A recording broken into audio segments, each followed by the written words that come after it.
Warning number one, I have a fly circulating around me and I am yet to capture and kill the fly.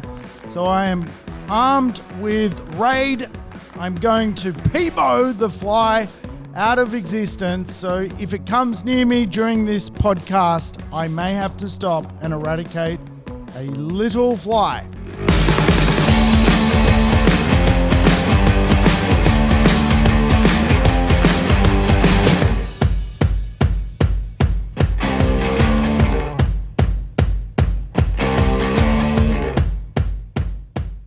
Welcome to the Urban Property Investor. I'm your host, Sam Saggers, here to help you crack the code of real estate wealth. Today on the show, we're going to do some extraordinary code cracking. We're going to delve into the green swan events, which have been occurring at a global level, which definitely impact real estate investment, ownership, and what you can do about being a smart investor when it comes to climate change. Climate change, without question, is real, and its impact is going to be felt across the real estate world.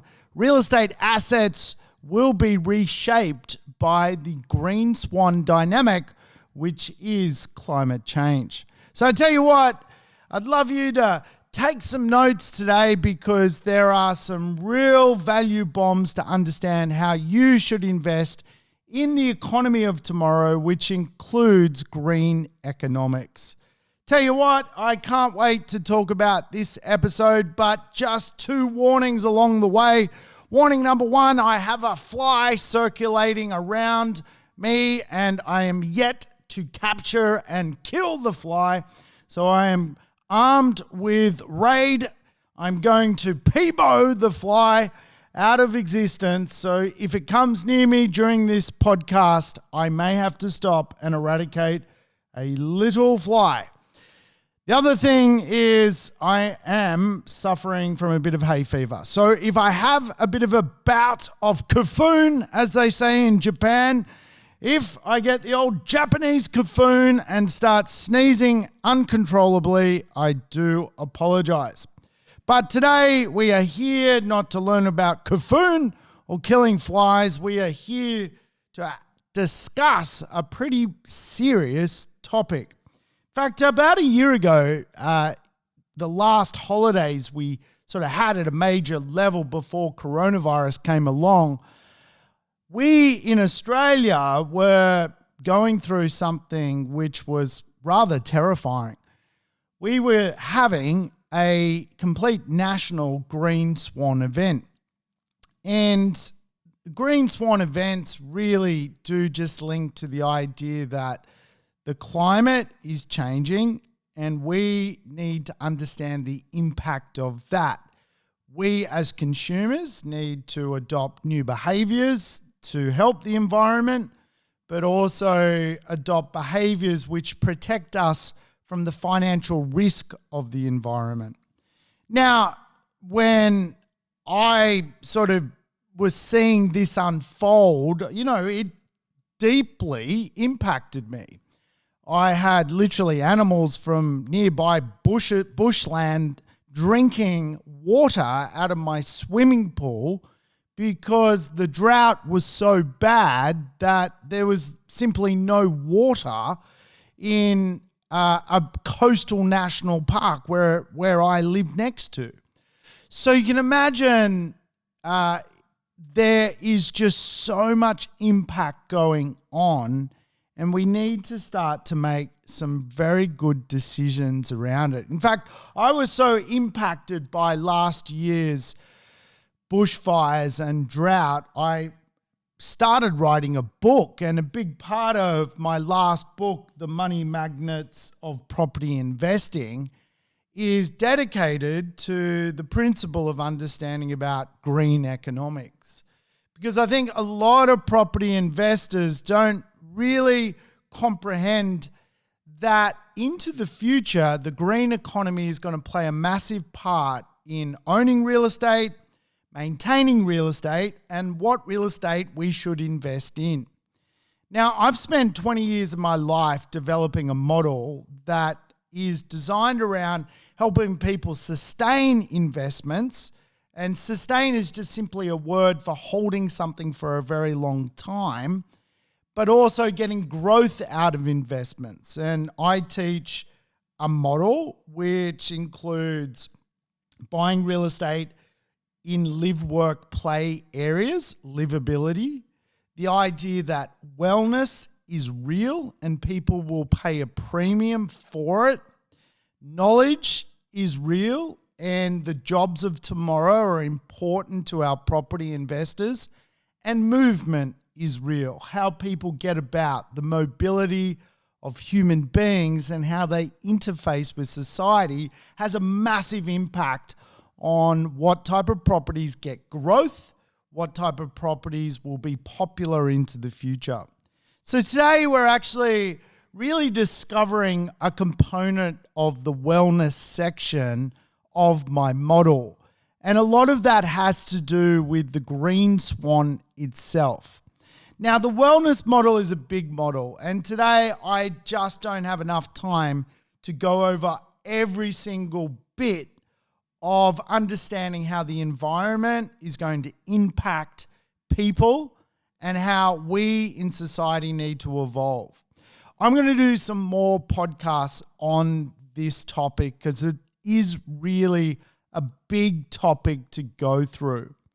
But one could argue before coronavirus came along, green swans were the big trigger to the next property crisis. And coronavirus has come along and kind of reshaped economics in favor of property and real estate investment.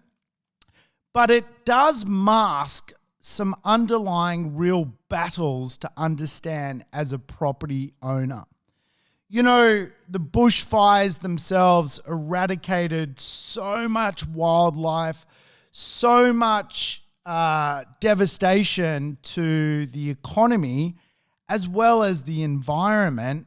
It is really a reminder that 2020 actually began as a green swan event, which evolved into a pandemic event. So into the future, we're going to live in a fairly high risk environment of more natural disasters. And there really are big things to consider here in Australia and different again in New Zealand. In Australia, we have to be very wary of floods and cyclones and bushfires. We have to be very wary of freak storm events owning real estate. In New Zealand, of course, Christchurch bears testament to a massive earthquake which shook the place to the ground, some sort of 10 years back. So Kiwis are kind of now really across the green swan world. Here in Australia, the bushfires that, ripped through much of the eastern seaboard of Australia in 2020, eradicated thousands of properties. And of course, some areas now are not insurable. And we have seen this before. Our cyclones are getting stronger. They're getting more rapid. Our rainfalls are getting more devastating. And the actual size of that rain is now just penetrating the ground with so much ferocity that we are now seeing more floods, more challenges when it comes to the real world of interfacing with planet Earth, right? So there are lessons here to understand, and I think it remissive not to talk about it. A lot of the conversation around real estate is around capital growth and adding value. What if you're adding value to a property which is earmarked in the next 20 years to be uninsurable? This is the world we currently live in. We are really moving from a economy where we really turned a blind eye to an economy now where major companies are starting to really peel back the layers to go deeper inside climate change. Major insurance companies, and I've sat in on the briefings, are now creating assessments and scenarios for some cities in Australia to really not even be insurable when it comes to holding real assets of property.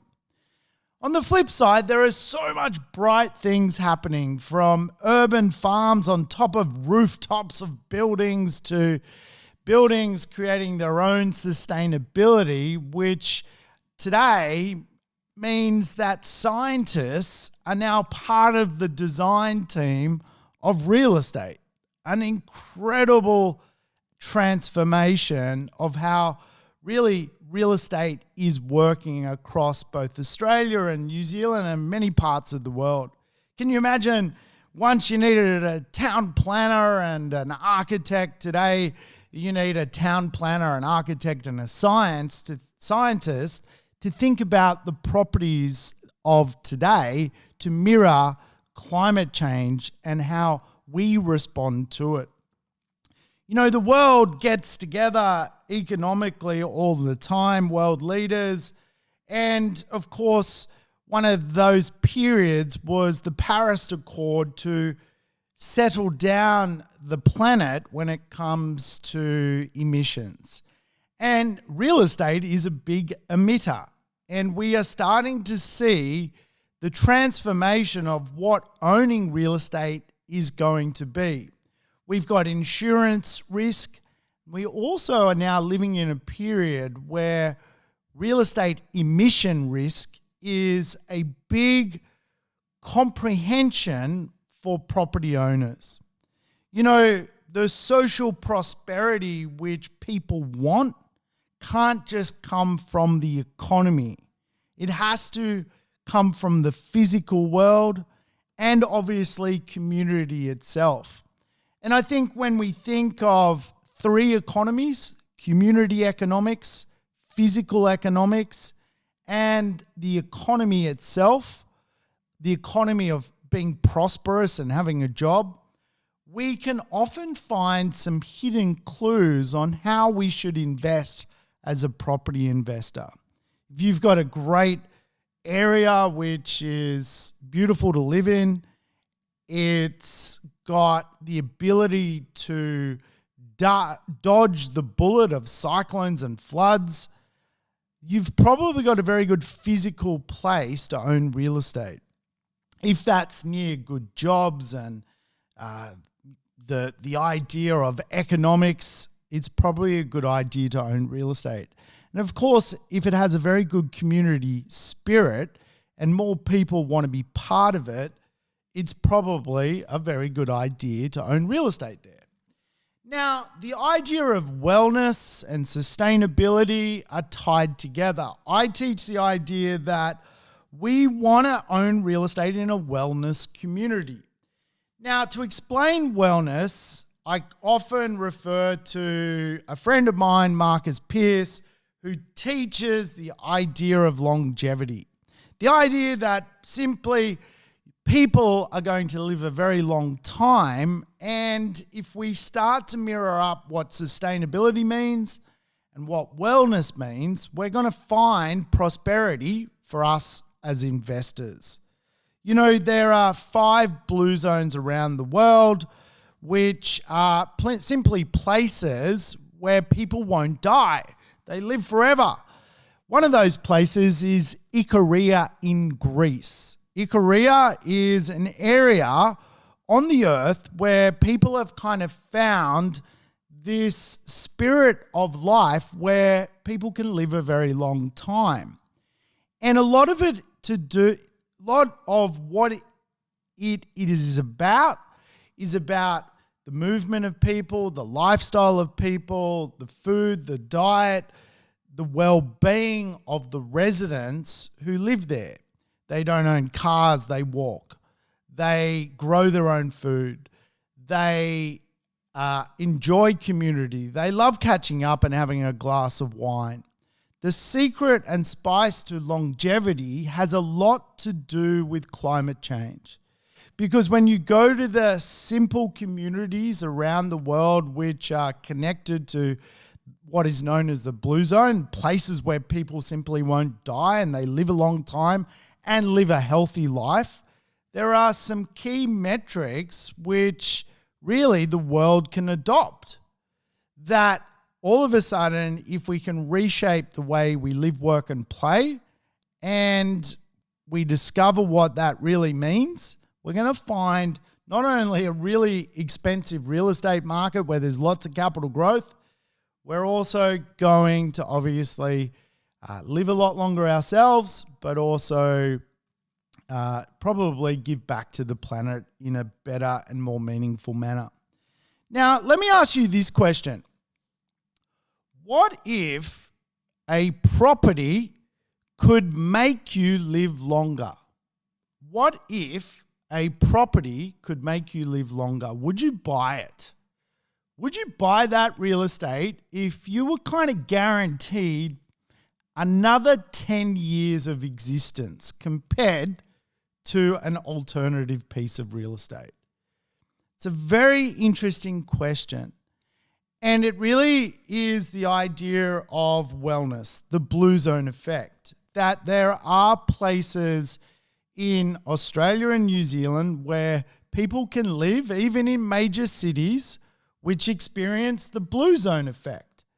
And Byron Bay in Australia is one of these areas. Byron Bay today is really Australia's version of Ikaria. It is a place where people are almost at breaking point to try and own real estate there. If you want to know what the most expensive area in Australia is, it is actually Byron Bay. So why is Byron Bay expensive? Well, when you think about what it has to offer, natural amenity that you can't reproduce anywhere, you can't re-emulate its natural amenity. It's got a township which centers itself around health and wellness and obviously good food and natural, locally produced produce. All of a sudden, you can understand why people are paying for the cup of life.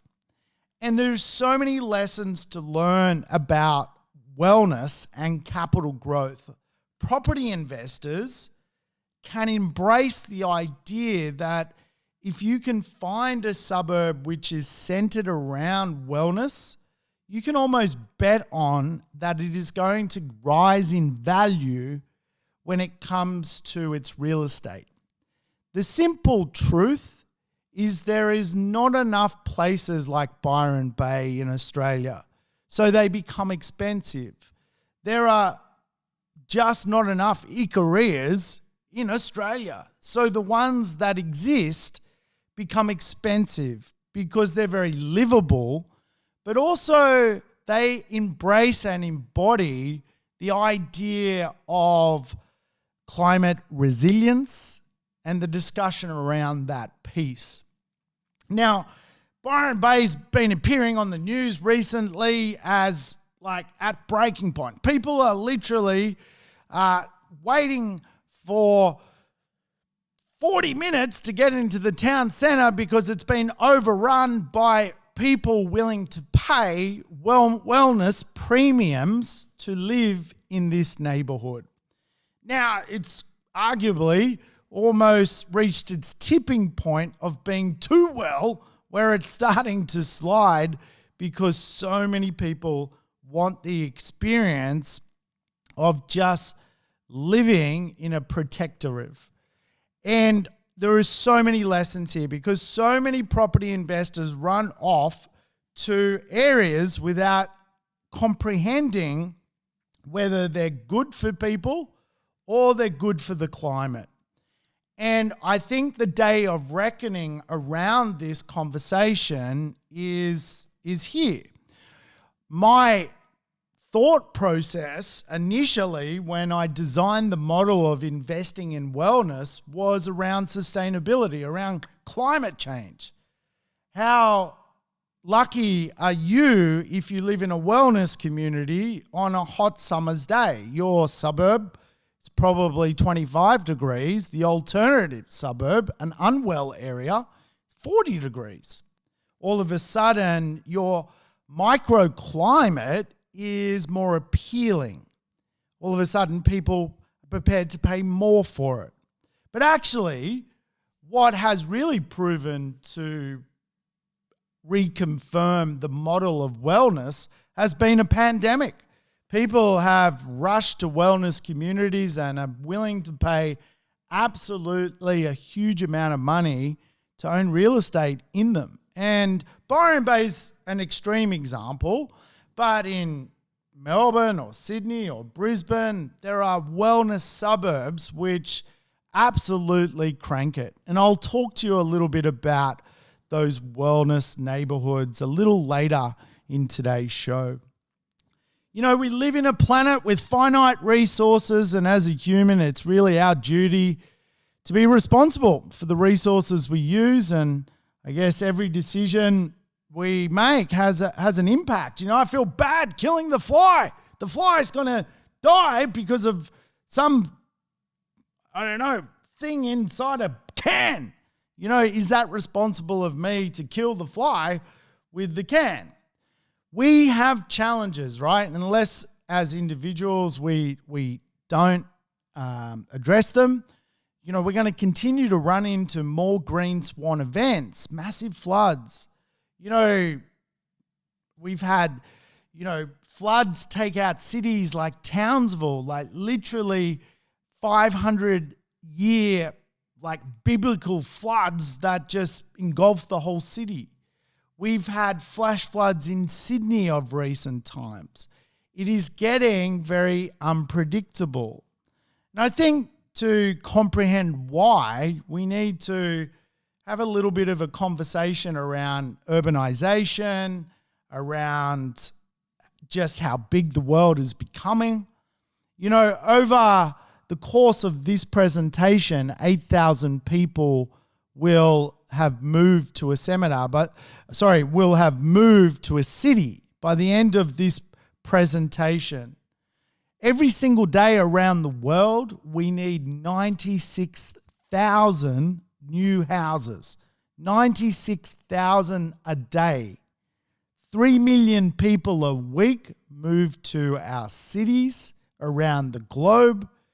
Every 1 minute and 27 seconds here in Australia, a new person is created in one way, shape, or form through migration or natural births.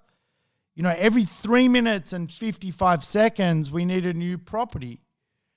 And for example, here in Australia, Melbourne has 18 suburbs, just 18 suburbs, which are suggested to be 5-star rated for future climate change.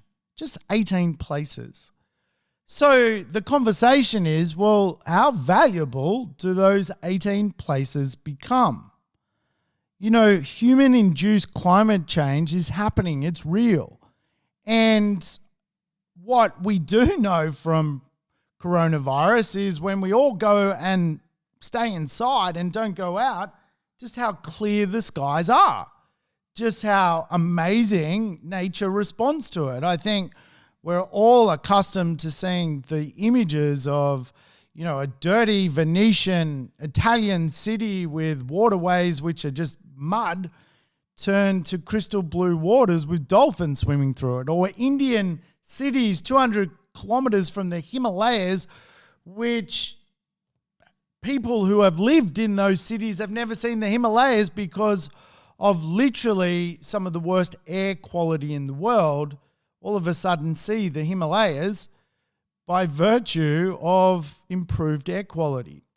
You know, we talk about the pandemic as something to fear, but for many countries around the world, more people die of air quality issues than of course, the terrible pandemic which has swept the world. In India, 1 million people a year die from poor air quality. In fact, India has some of the most polluted cities in the world, which again, just create absolute havoc at a global level.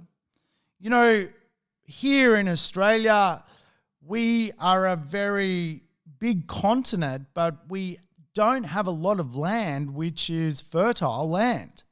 So our land management is very questionable. I've spent time with people who are property investors, but also fire persons or fire people, firemen. And, what's so interesting with when you do spend time with them is they say in some pockets of our cities like Sydney and Melbourne and Brisbane and so forth, we are building houses in places just 2 to 3 years before that, they were fighting wild bushfires. So amazing to understand that we have a real lack of fertile land in a very disrupted ecological system, and we're taking even more land back to obviously house a growing population. And we're doing that by creating homes in areas which we know are risk to future insurance claims. Melbourne is set to lose 40% of its remaining trees by 2030. 40% are going to go. They're going to be cleared. Now, I've been to places in Melbourne which simply have no trees. Suburbs where there is simply not a tree left in the neighborhood. Now, these are brand new communities which are literally almost like moonscape deserts with not one tree in them. How hot does it become on a hot summer's day in Melbourne living in a suburb where there's no trees? Well, of course it becomes bloody hot.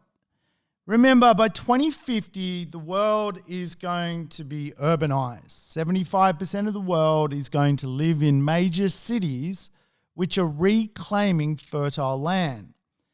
That challenge is both an opportunity for property investors and a warning for property investors. Though economically it makes kind of sense to understand that because of the population swell in Australian and New Zealand cities, real estate will probably become more valuable. But what will generally happen is risk will become higher, and there will be a separation of values between risky real estate assets, real assets, which are impacted by climate, to real estate assets which are fundamentally going to survive the next 20 or 30 years unscathed when it comes to our sustainability problems.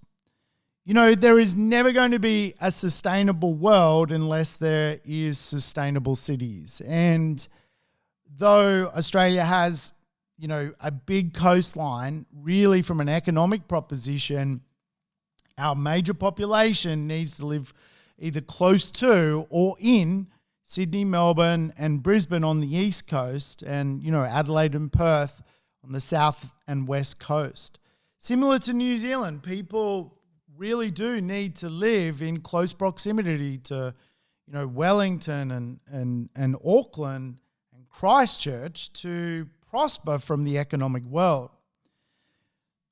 Australia's population will swell, and it has created a lot of challenges on really the living experience of people. One thing which is the pandemic has really given back to society is time to get things a little bit right.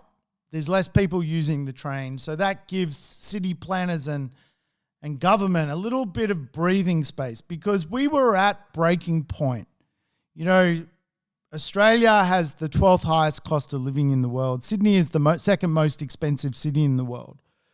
Australia is the 5th fattest country in the world. People are overweight here. We have terrible internet. We're in 50th place in the world for internet. Brisbane is Australia's most mobile city, ranked 48th in the world. The average commute time from work one way in Sydney is 63 minutes. 63 minutes. Australia has some of the worst carbon emission per capita of the Western world. And the average Australian travels 32 kilometers a day to interface with work, right? So we are not living a low carbon footprint. And this really is going to impact the way we transform. You know, decentralizing is a thing, but we are going to continue to have overcrowded transport, overcrowded roads, overcrowded populous areas, which again throw value back to just how valuable is a wellness neighborhood if it's well received by the community. And I don't mean like Weirdo. I don't mean some little weird beach on the coast where there's no flags to swim between, there's no lifeguards, and there's nothing there but a fish and bait and tackle store. That is not going to provide longevity, and it certainly is, if anything, just going to create more carbon footprint because, again, there is no sustainable world without sustainable cities. You know, really today I wanted to talk about the humanistic side of climate change, what it means to you as a human, how can you interface with the world better, and what that actually means to you from a real estate point of view. You know, the warning I have is the red zone warning. Dramatic hikes in insurance premiums combined with tighter lending in response to climate change. That is the red zone. I am telling you, big firms, big insurance companies, GE, QBE, these firms have climate risks showing that into the future, just 20 years from now, up to 720,000 dwellings will be uninsurable due to their risk to extreme weather conditions. Up to 720,000 dwellings. It's amazing. You've got to really start to think, well, okay, am I safe where I'm buying my real estate? Am I going to get burnt down? And as we know, much of certainly our regional / rural communities are subject to bushfires. One of the things I can say about cities is quite often they're, quite, fairly well safe from bushfires. Cyclones are going to be big in Australia. Earthquakes will continue to happen in New Zealand. Floods will continue to happen in both countries. And so a little bit of climate risk management is very important. There is a concept known as the urban heat island effect. The urban heat island effect. There are studies now that in Sydney on the same day, properties on the coastline can be up to 18 degrees cooler than some of the suburbs which are a distance from the coastline. In other words, you're literally having a cool and, nice day at 25 degrees literally on the coast, and then you go inland and you're at 43 degrees. The ability for climate change to impact a suburb which gets a 43-degree day is obviously much higher. Why? Because what happens is the urban heat island effect is essentially we are building a lot of concrete in our neighborhoods, and because we build a lot of concrete, if it was to rain on a hot day, if a fire was to spark on a hot day, all of a sudden we will see outbreaks of bushfires and floods. And again, we also see things like human side of things where people pass away in 40+ degree days. So again, it's sort of like all of a sudden, if I could buy a place which is going to make me live longer, people are going to pay more for that. And this is the idea of understanding how climate interfaces with real estate investment. I personally love buying real estate where I know that my real estate potentially has the ability to provide longevity to the community because people will pay more for that interface. Wellness is a factor of climate change.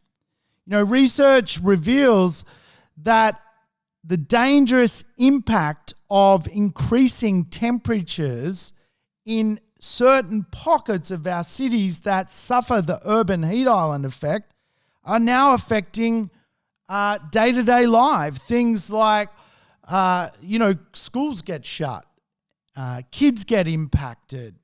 So all of these things play a part. And again, I just want you to make you aware that you have a choice. And being a property investor and not understanding that the world is changing and not doing anything about it does not make sense to me. That is inaction. Inaction to me is buying a property in a suburb which has no wellness and is in a higher risk group to future climate change.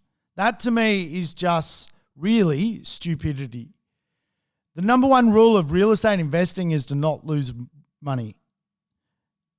Into the future, people will lose money by not providing wellness for their community through housing and or climate change.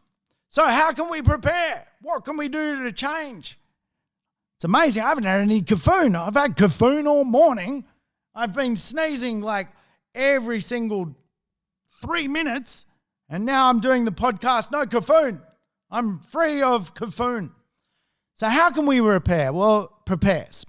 So I'm going to give you 2 ways to understand how to prepare your real estate for the active world of wellness and climate change.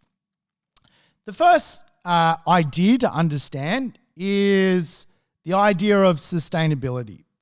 Now, the CSIRO have come up with some scientific research into what we should buy to own a sustainable property, which is without question going to be better received by both insurers and, of course, add value to all consumers and add value to the climate itself. Remember, we need to understand sustainability is now a metric of government. And what's so great, the Victorian government has come out and said they're going to create a fund to help people create better thermal efficiency in their properties. In other words, to run a property, to heat it, to cool it, to recycle water is now big on the agenda because real estate is a carbon polluter. And what the unstated cost to people that don't really have a high energy rated property is 10 years from now will be a very expensive exercise to retrofit.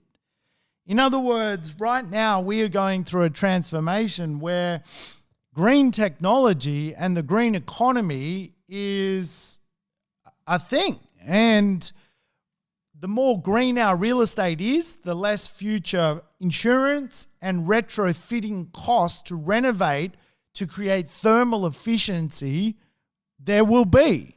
In fact, consumers will arguably shop on energy efficient ratings.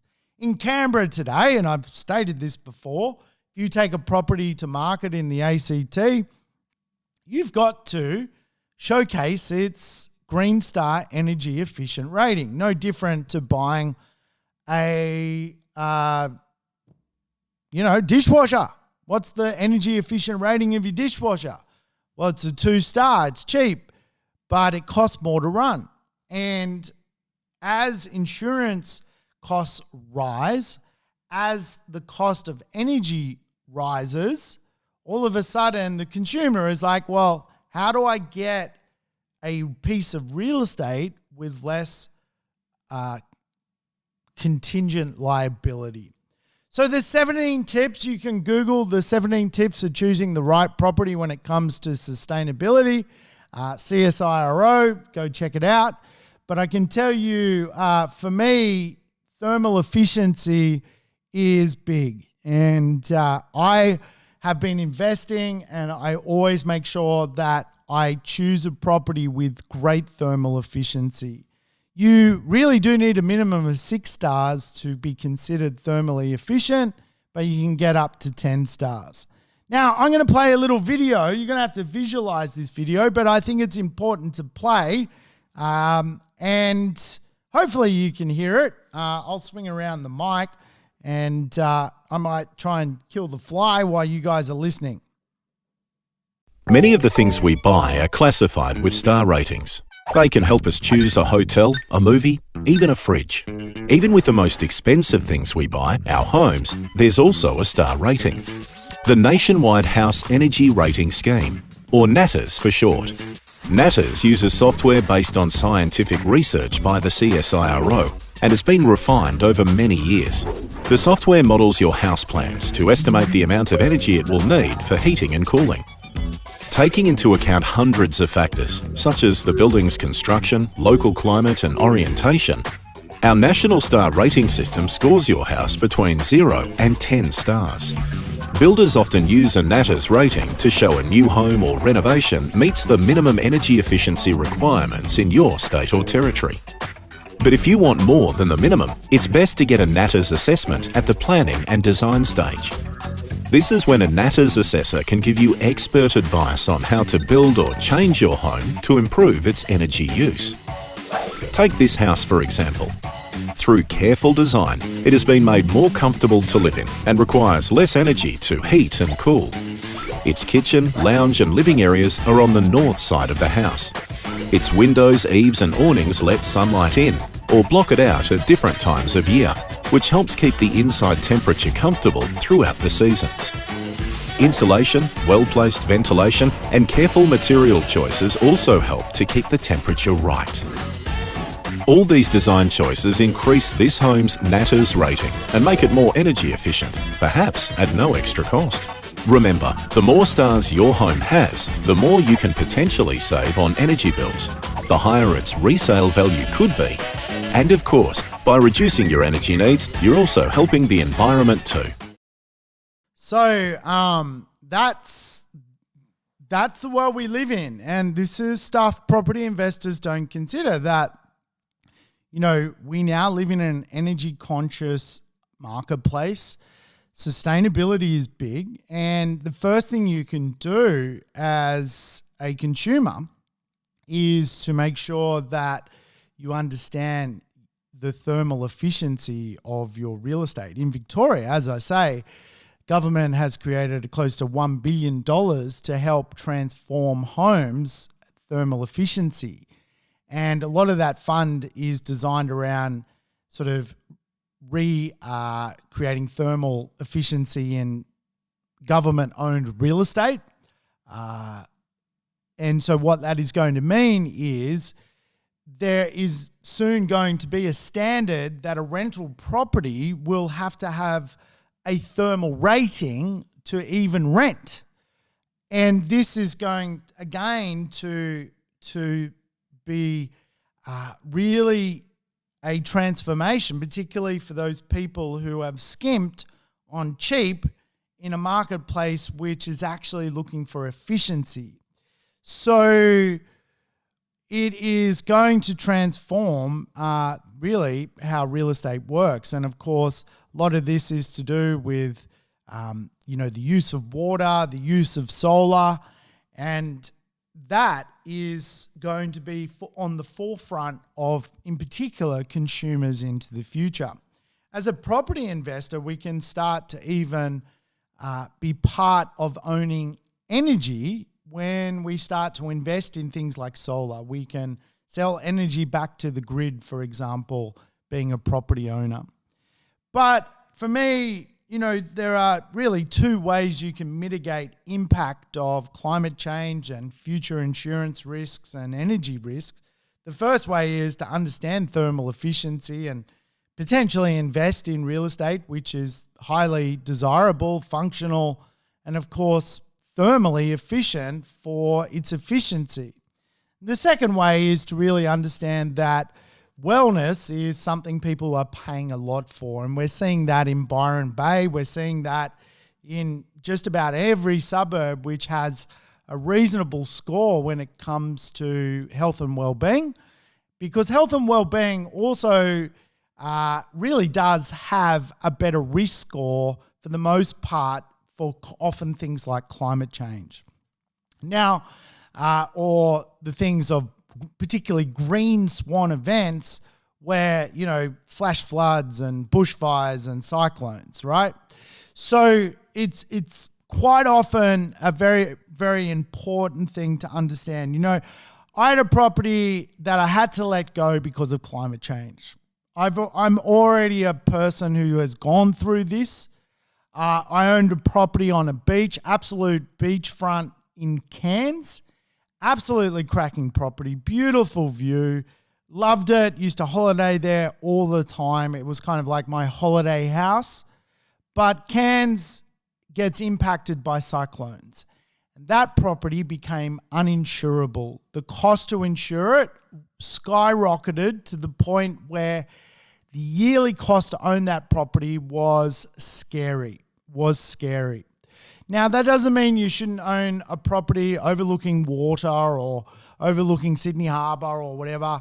Cairns has cyclones. Sydney doesn't have cyclones. But climate change is real, and the biggest impacts you can understand from a geographical sense are usually things like bushfires in the southeast of Australia, cyclones and floods more common in the north of Australia.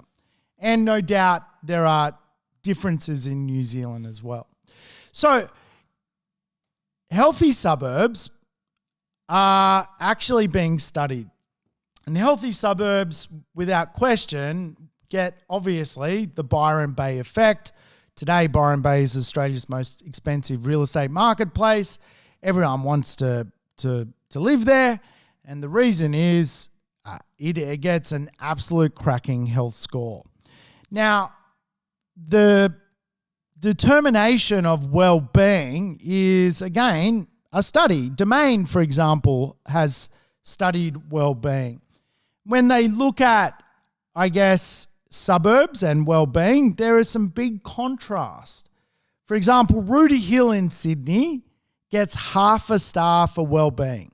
In other words, it is not an Ikaria suburb. It is not a neighbourhood where longevity is probably going to work out for people. People can't enjoy wellness. Remember, in Ikaria, wellness was walking around, community-based events, catching up for a wine, not being too stressed out, being able to live where they work. And this suburb scores half a star. Yaguna, which is, again, a Sydney suburb, gets 1 star. Zetland, which is kind of this horrible, like thousands of apartments all clustered together. Another Sydney suburb gets 2.5 stars. Manly in Sydney gets a complete 5-star rating. And Manly, rather like Byron Bay, obviously easy if you've been to Manly Beach, if you've ever caught the Manly Ferry across Circular Quay to Manly Beach, you would understand it is a place economy. It is a wellness economy. And so obviously real estate in that suburb is going to continue to become more valuable. It doesn't really matter that the average apartment there is already $1.2 million. It'll become $1.8 million. The reason being wellness. The average house will go up. Reason being wellness. So you can really start to track a lot of the idea of the well-being efficiency of a neighborhood. Again, how much would you pay if a suburb could make you live longer? That is really the question. And I think quite often real estate investors might look at a suburb and go, well, I'm getting a $30,000 discount or a $50,000 discount, but I'm actually buying in an unwell neighborhood, which potentially has some hardcore impacts from things like the urban heat island effect. The average temperature of my suburb is 40 degrees. Here's the thing. The average temperature of Rooty Hill at half a star wellness rating is a lot higher than Manly. People on the same day are going to the beach in Manly. It's 28 degrees. People in Rooty Hill are having a same day, a 40-degree experience. So this stuff is real, right? And the more you start to comprehend it as a property investor, the wealthier you're going to become. Wellness is a thing, and some of the key metrics that, for example, Domain used to assess a suburb's well-being, things like walkability. We discussed that with Ikaria.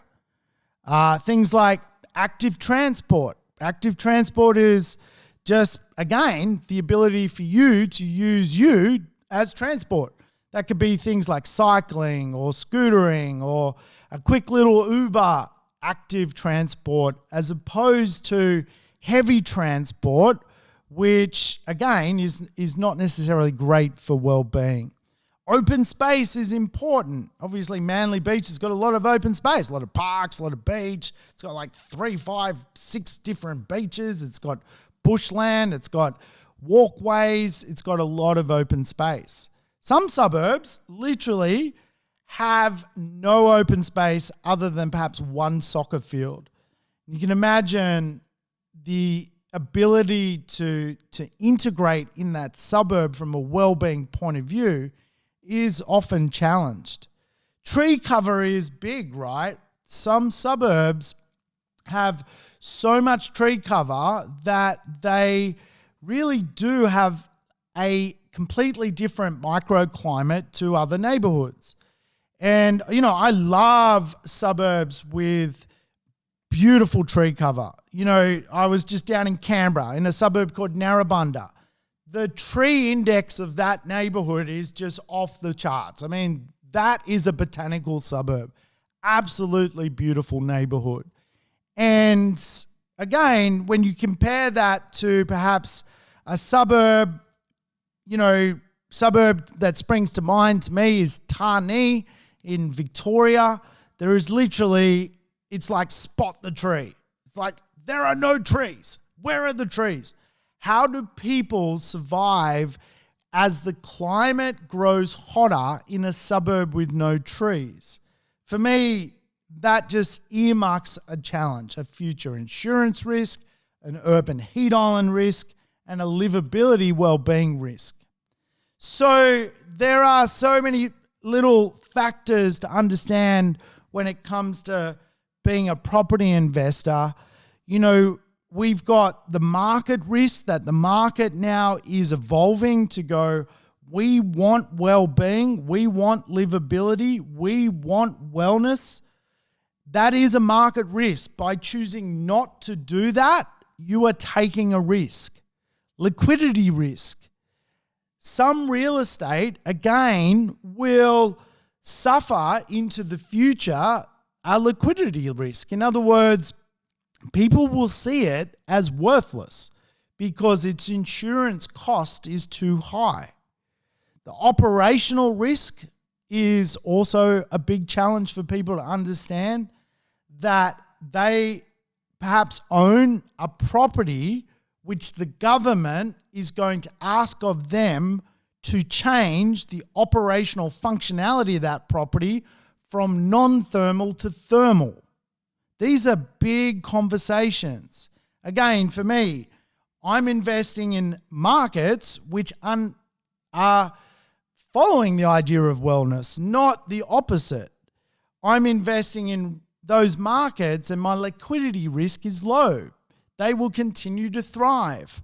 The operational risk of what I'm investing in those marketplaces carries high thermal efficiency.